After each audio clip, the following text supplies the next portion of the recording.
पुराने समय में दो संत एक साथ रहते थे। दोनों की भक्ति का तरीका अलग अलग था। एक संत दिन भर तपस्या और मंत्र जाप करते रहता था, जबकि दूसरा संत रोज सुबह शाम पहले भगवान को भोग लगाता और फिर खुद भोजन करता था। एक दिन दोनों के बीच झगड़ा होने लगा कि बड़ा संत कौन है।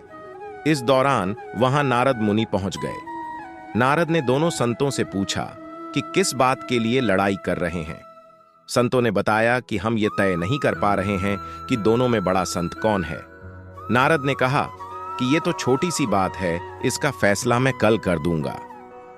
अगले दिन नारद मुनि ने मंदिर में दोनों संतों की जगह के पास हीरे की एक एक अंगूठी रख दी। पहले तप करने वाला संत वहां पहुंचा। उसने एक अंगूठी देखी और चुपचाप उसे अपने आसन के नीचे छिपाकर मंत्र जाप करने लगा।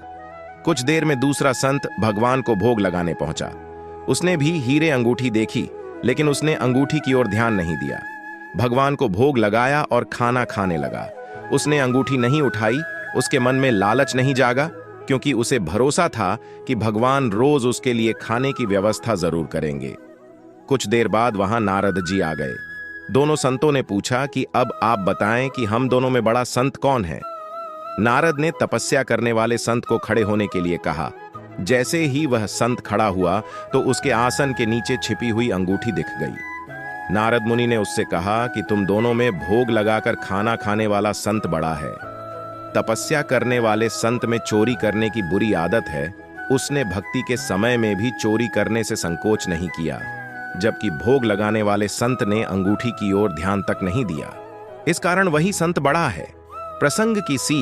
इस प्रसंग की सीख यह है कि भक्ति तभी सफल होती है जब भक्त के मन में बुरे विचार न हो, भक्त बुरे काम न करता हो। जिस भक्त के विचार पवित्र हैं और जो बुरे कामों से दूर रहता है, सिर्फ उसे ही भगवान की कृपा मिलती है।